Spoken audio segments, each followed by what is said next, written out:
Assim, amados, convido a igreja a se colocar de pé e abrir a Bíblia no Evangelho, segundo o relato de João, o Evangelho do Senhor Jesus Cristo, segundo o relato de João, no seu capítulo 6.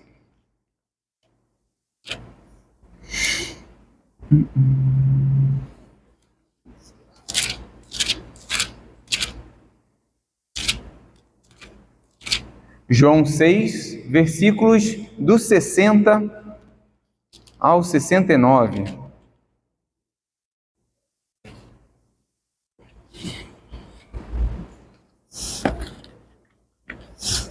Estarei fazendo a leitura dos versículos dos versículos pares e os irmãos dos ímpares.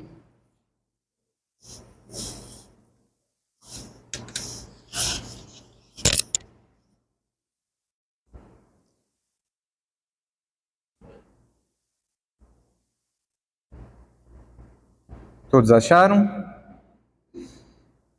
Diz assim a palavra do Senhor. Muitos dos seus discípulos, tendo ouvido tais palavras, disseram: dura este discurso, quem o pode ouvir?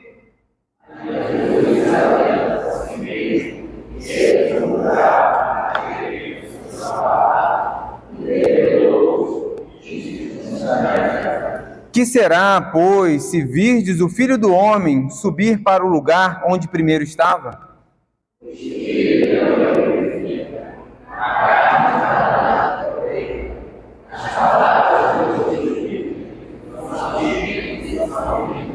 Contudo, há descrentes entre vós, pois Jesus sabia desde o princípio quais eram os que não criam e quem o havia de trair.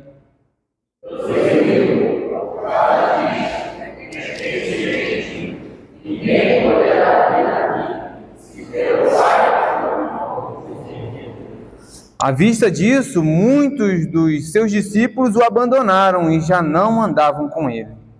Então perguntou Jesus a outro: porventura quereis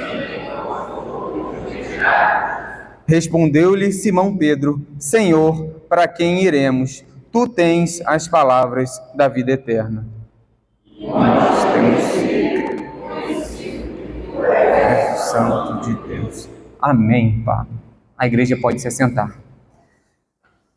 Amados irmãos, o Evangelho segundo o relato de João, ele pode ser dividido de uma forma bem simples para nós em pelo menos 2 blocos. O seu primeiro bloco, do capítulo 1 ao capítulo 12, ele trata do ministério público do Senhor Jesus.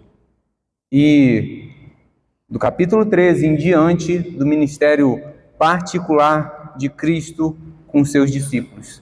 E nós estamos tratando então do capítulo 6, capítulo qual ele trata do ministério público do Senhor Jesus, apresentando então 2 milagres de grande importância nesse capítulo. E fica o dever de casa para você pegar esse capítulo que é grande e lê-lo. 2 milagres são apresentados nesse capítulo, então. Primeiro milagre, um milagre a respeito da multiplicação dos pães e peixes, qual Jesus realiza para alimentar cerca de 5.000 homens. Vale ressaltar que a contagem naquele período era apenas de homens.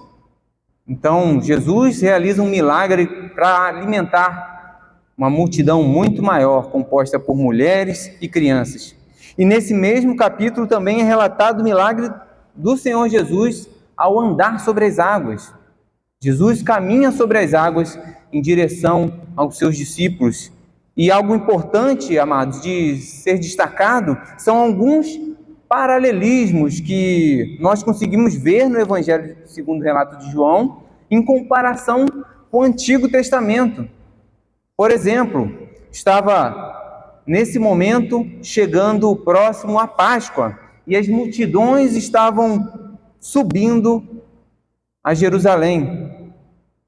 Mas, ao invés de subirem e abandonarem tudo, eles estavam se dirigindo, subindo ao Senhor Jesus Cristo.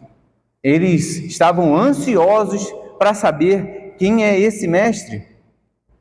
O novo mestre, o mestre o qual apresenta o sentido novo da Páscoa que eles tanto amavam e se dedicavam. Cristo, o Cordeiro de Deus, estava diante deles. Os milagres que Cristo realizou, então, lembram milagres que aconteceram lá no período do Antigo Testamento, onde o povo hebreu, por exemplo, para fugir do Egito, fugindo dos soldados egípcios, passam por dentro das águas. O Senhor Deus abre o mar e o povo passa por esse grande mar. Jesus, de forma como um paralelismo, anda por sobre as águas milagrosamente também. Nós conseguimos enxergar, então, um cenário, o qual o Novo Testamento apresenta em paralelismo com o Antigo. E também, este capítulo 6 aborda a respeito do maná. Maná, o qual Deus sustentava o seu povo durante a caminhada no deserto. Maná esse que o Senhor dava dia após dia, para que eles permanecessem firmes, alimentados, fortes. E agora é comparado com Cristo, o pão vivo que desceu do céu, quem alimenta a multidão e quem é o verdadeiro alimento para a alma.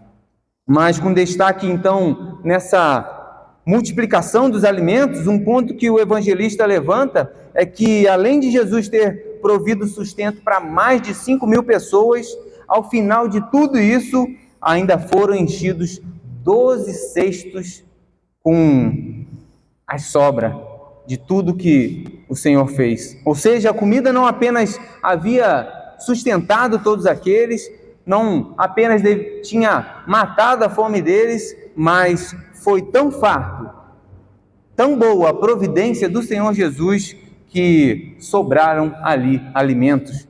Então, todos, ao verem o milagre de Cristo, ao verem os seus sinais, ao verem o que ele fazia, a sua postura de líder diante das multidões, não queriam entender o seu ensino.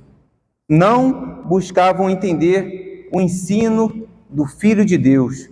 Começaram a dizer que Jesus era um profeta, era alguém grandioso, sim, se baseando na promessa, no que foi dito por Moisés lá atrás, em Deuteronômio 18:18, que diz o seguinte: suscitar-lhe-ei um profeta do meio de seus irmãos, semelhante a ti, em cuja boca porei as minhas palavras, e ele lhes falará tudo o que eu lhe ordenar. O povo judeu esperava sim um Messias, e estavam colocando em Cristo essa esperança. Então aquele povo estava prestes a fazer de Jesus o rei deles. Senhor Jesus, o Senhor será o nosso rei. O Senhor faz milagres, o Senhor multiplica pães e peixes e nós não pereceremos. Mas eles queriam não um libertador para sua alma perdida, mas um libertador para a nação judaica. Esse povo estava oprimido, sofrendo nas mãos do Império Romano há tempos. Ansiavam por um libertador para eles, um libertador político, um libertador militar que pudesse livrá-los da tirania da mão do Império Romano. Esse era o desejo do coração daquele povo. Isso era o que eles queriam, a liberdade, mas não era a liberdade plena. Eles desejavam uma liberdade local, terrena, apenas física, e queriam ver em Jesus esse libertador. Porém, Jesus, o Cristo, sabendo do seu real propósito e sabendo das intenções dos corações daquele povo, que desejava que ele fosse rei sim, mas não um rei enviado da parte de Deus, ele se retira, sai dali, daquele meio e se afasta. Então, um pouco depois desse acontecimento, Jesus ter se distanciado, novamente o povo o procura. E o procura e o acha. E então Cristo declara a eles, você poderá ver no versículo 26 desse mesmo capítulo 6. Respondeu-lhes Jesus, em verdade vos digo, vós me procurais, não porque vistes sinais, mas porque comestes dos pães e vos fartastes. Trabalhai não pela comida que perece, mas pela que subsiste para a vida eterna, a qual o Filho do Homem vos dará, porque Deus o Pai o confirmou com seu selo. Era nítido, amados, o interesse desse povo. Era nítido o que eles queriam em relação ao que Jesus poderia dar-lhes de material, dar-lhes fisicamente. E Cristo trata diretamente desse ponto que há no coração deles. O ponto de interesse deles, o motivo pela qual eles o estavam buscando. Então Cristo os rebate, os ataca e novamente leva ensinos a esses. Jesus começa a instruí-los, começa a ensiná-los, a exortá-los sobre o verdadeiro alimento que provém sustento. Jesus fala sobre o verdadeiro alimento que sacia a alma, o corpo, o verdadeiro alimento que traz a verdadeira e necessária fartura para nós. O verdadeiro alimento que traz vida, que era Ele, o próprio Jesus Cristo, o Filho de Deus, que é o único que tem poder para nos preencher, para nos saciar, até transbordarmos. E que todos ali deviam crer que Ele era sim o Messias, o ungido de Deus. E dentre esse ensino, há uma das mais belas declarações do Senhor Jesus, o qual Ele diz, no versículo 35 do capítulo 6, eu sou o pão da vida. O que vem a mim jamais terá fome, e o que crê em mim jamais terá sede. Fazendo então uma referência às principais necessidades do nosso corpo, da nossa vida, algo que nós não conseguimos ficar desprovidos por muito tempo. Certamente você não consegue ficar um dia sem se alimentar. O que dirá também de ingerir água? É a necessidade humana, e Jesus Cristo é superior a essa necessidade. Então, ainda mais há em nós a necessidade de nos nutrirmos, de nos alimentarmos pelo pão da vida, que é Jesus Cristo. Nós temos essa necessidade em nós. Precisamos do Senhor Jesus. E ele encerra então esse seu ensino dizendo que diferente do pão que desceu do céu, que era o maná, que os seus descendentes, seus ancestrais, o povo hebreu se alimentou no deserto, diferente desses, Cristo é o alimento que dá vida.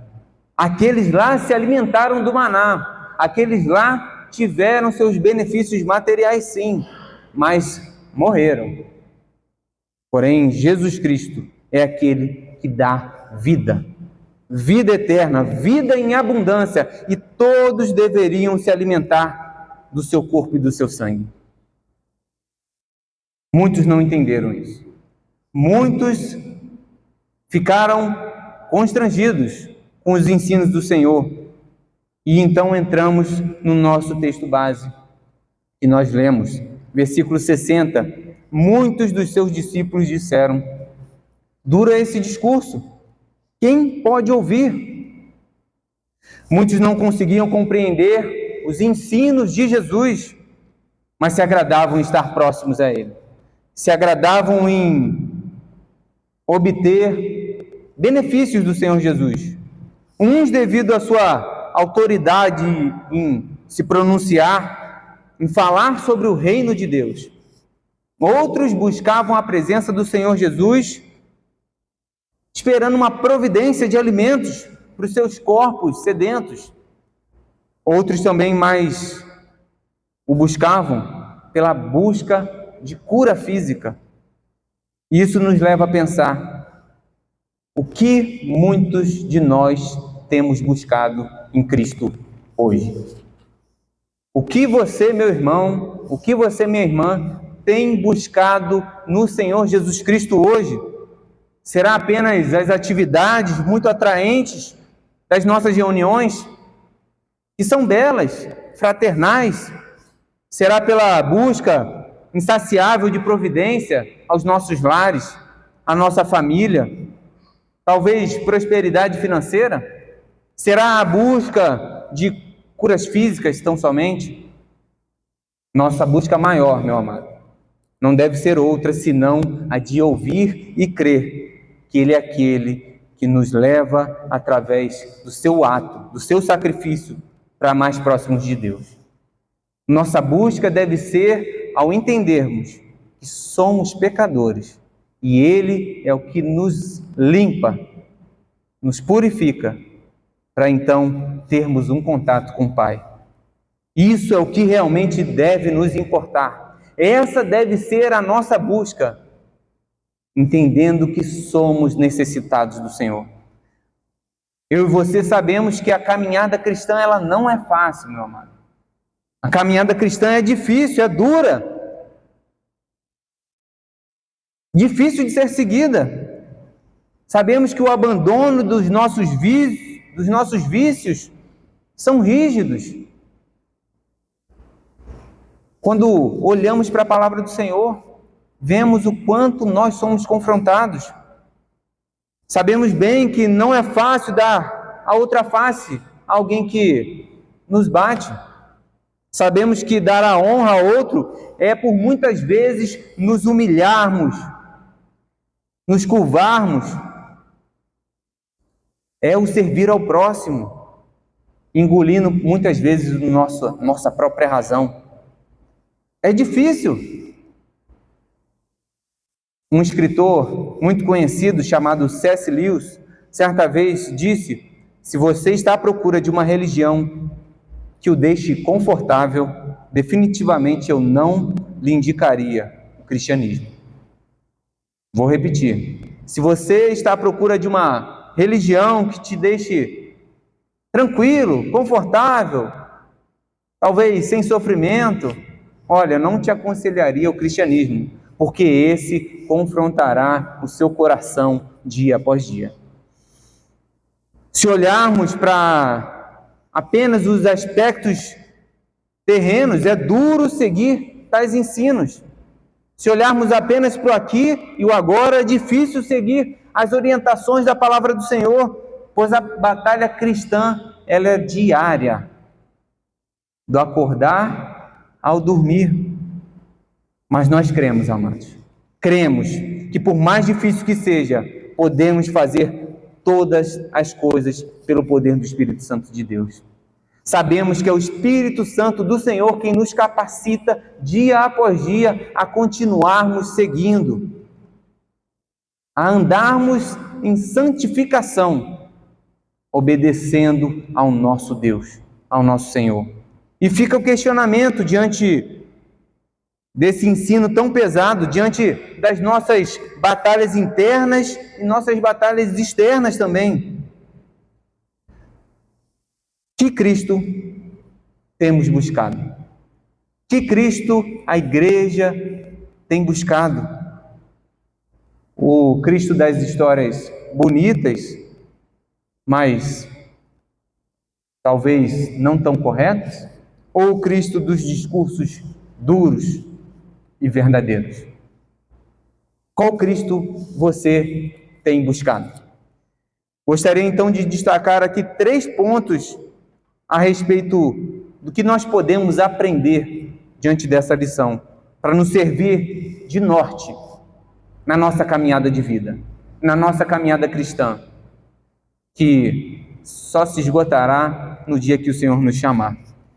Primeiramente, amados, quero destacar que eu e você, nós éramos perdidos, mas fomos encontrados. Eu e você éramos perdidos, mas o Senhor nos achou. Desde o cenário lá do Éden, onde houve a desobediência do primeiro casal, ao comer do fruto do conhecimento do bem e do mal, a humanidade passou a se encontrar longe da presença do Senhor, não querendo mais buscar a Deus. O apóstolo Paulo, escrevendo aos Romanos, no seu capítulo 3, versículos 10 e 12, diz: não há justo, nenhum sequer, não há quem entenda, não há quem busque a Deus. Todos se extraviaram, a uma só se fizeram inúteis. Não há quem faça o bem, não há nenhum sequer. Nenhum sequer.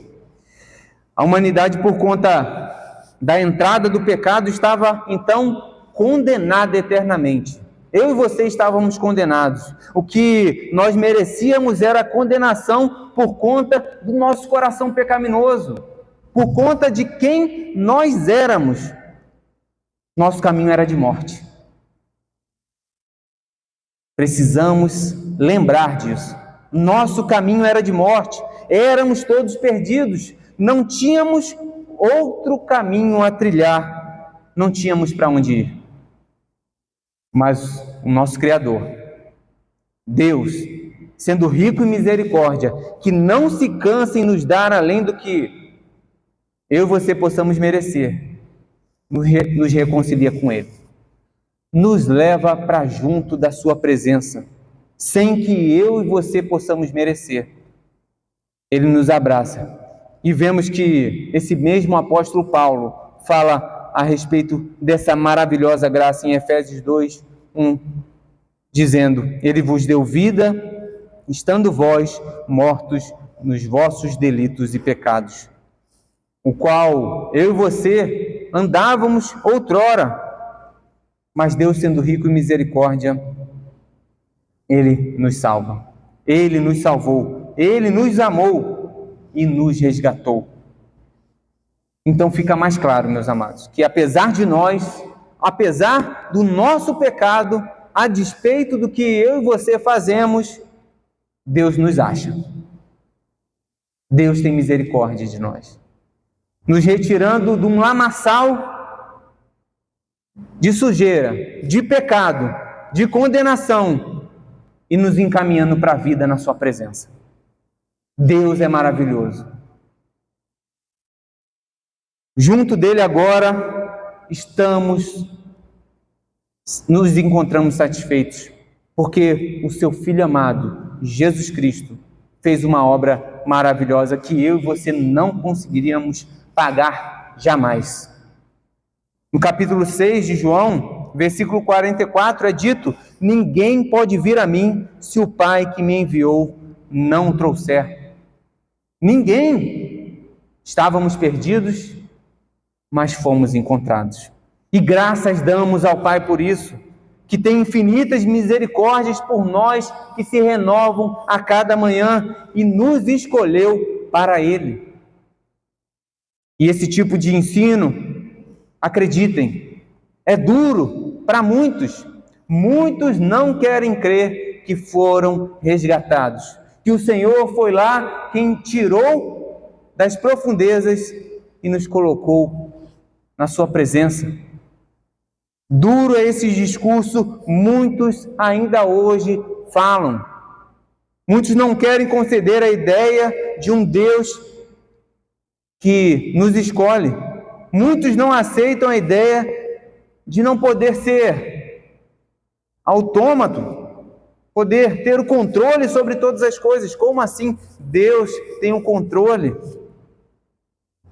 Mas, amados, para nós, esse discurso é suave, é reconfortante. Quando nós somos iluminados pelo Espírito Santo de Deus, ao lermos a sua bendita palavra, conseguimos compreender quanto Deus fez por nós, sem nós merecermos. Éramos ovelhas perdidas, meus amados, mas fomos achados. Louvado seja o nome do Senhor por isso. Um segundo ponto, meu irmão, que gostaria de apresentar é que somente em Cristo nós temos vida, e vida eterna.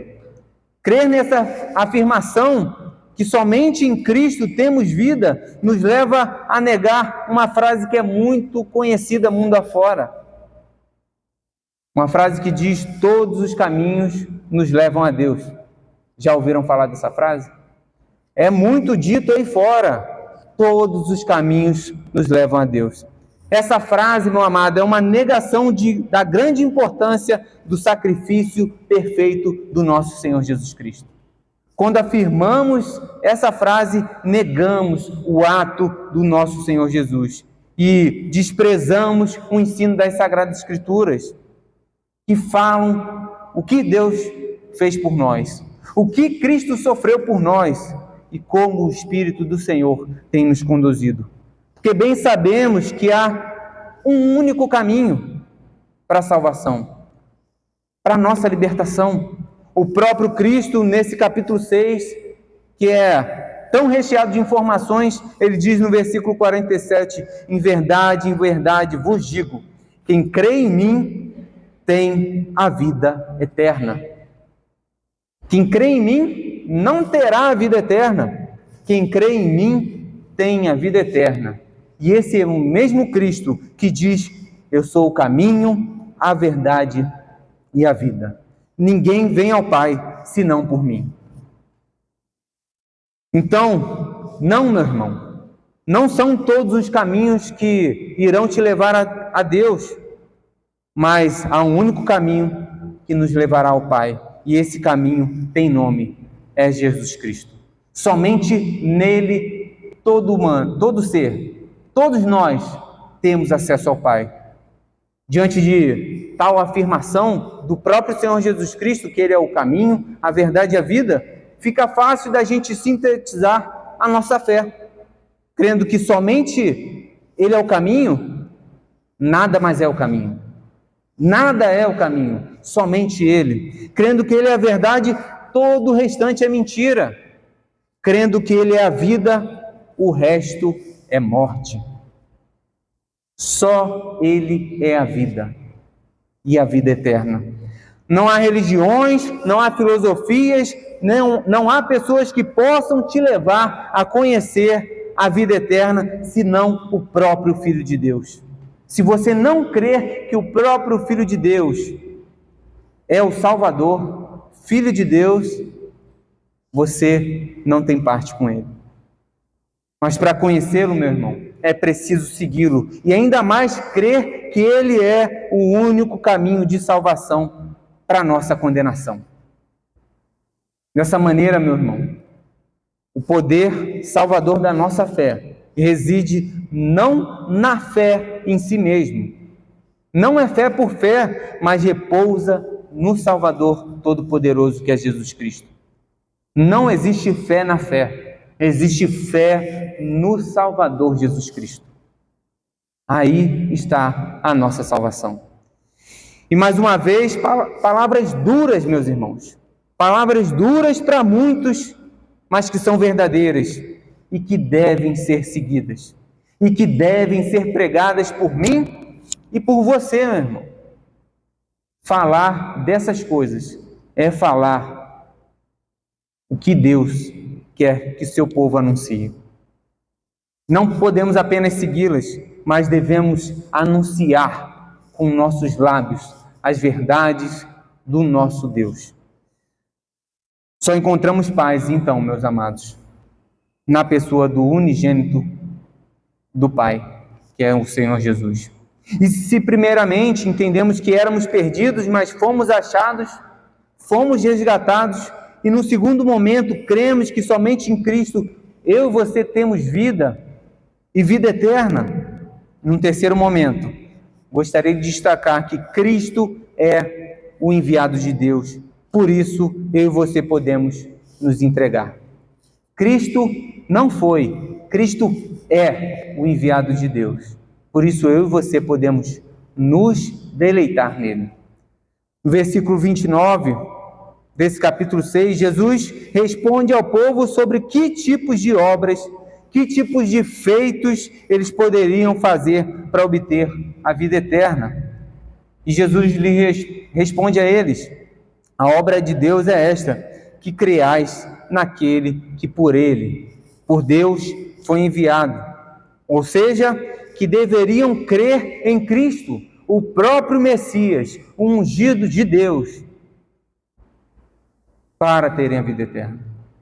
Naquela multidão, muitos deixaram de seguir o Senhor Jesus, pois não criam na doutrina do Filho de Deus. Eles não criam nos ensinos que Jesus os anunciara.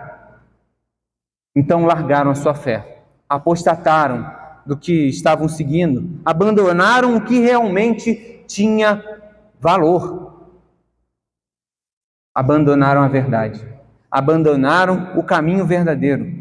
Deixaram de seguir o Senhor Jesus, pois as duras palavras do seu ensino, que era verdade, remoíam seus corações.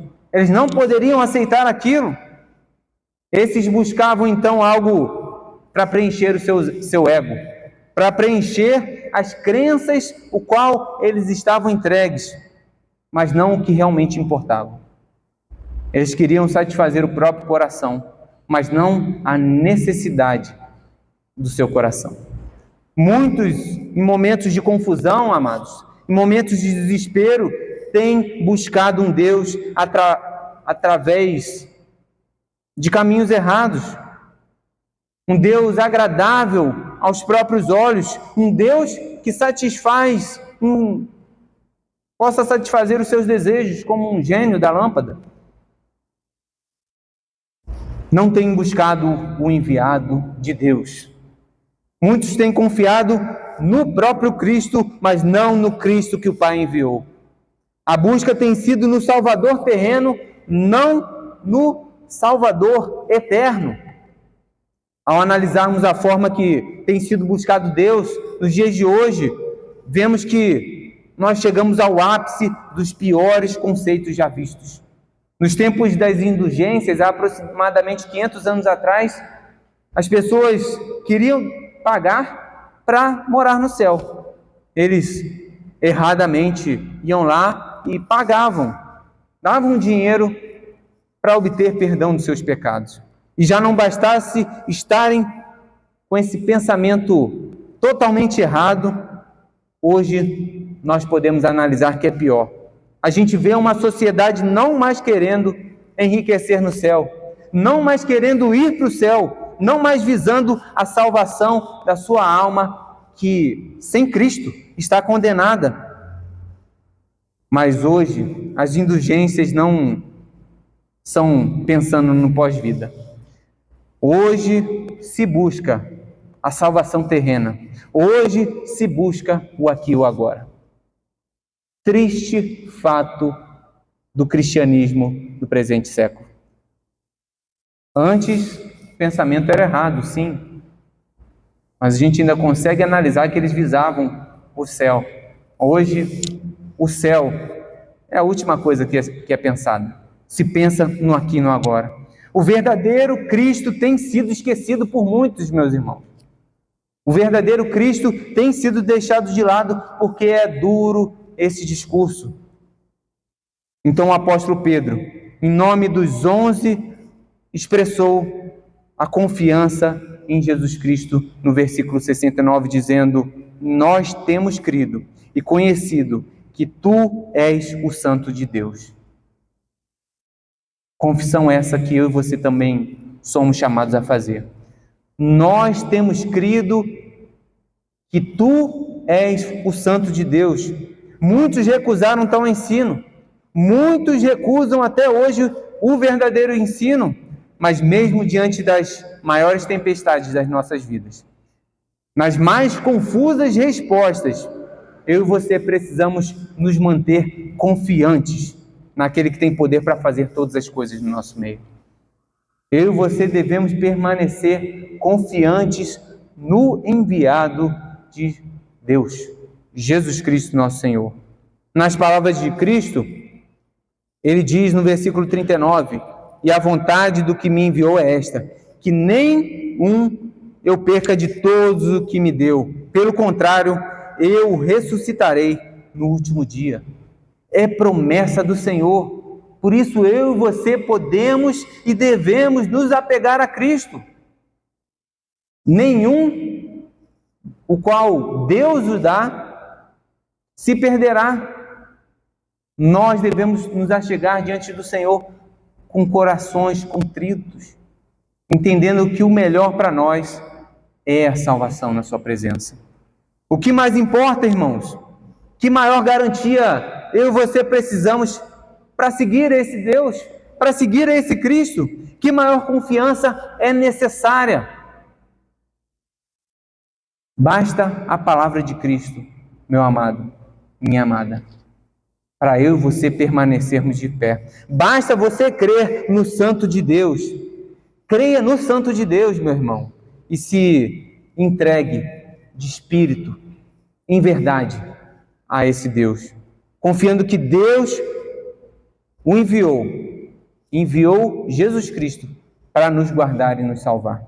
Para concluir, meus amados, peço que os irmãos guardem em seus corações essa confissão de Pedro. Que você, meu irmão, carregue este questionamento e essa resposta, o qual Pedro anuncia. Guarde em sua mente seu coração. Ele diz, respondeu-lhes Simão Pedro, versículo 68, Senhor, para quem iremos? Tu tens as palavras da vida eterna. Vamos todos juntos? Senhor, para quem iremos? Tu tens as palavras da vida eterna. Esta confissão é valiosa para nós. Só em Jesus você saberá para onde ir, meu amado. Se sente perdido? Se sente confuso? Só em Jesus você será achado. As coisas ainda não fazem sentido agora.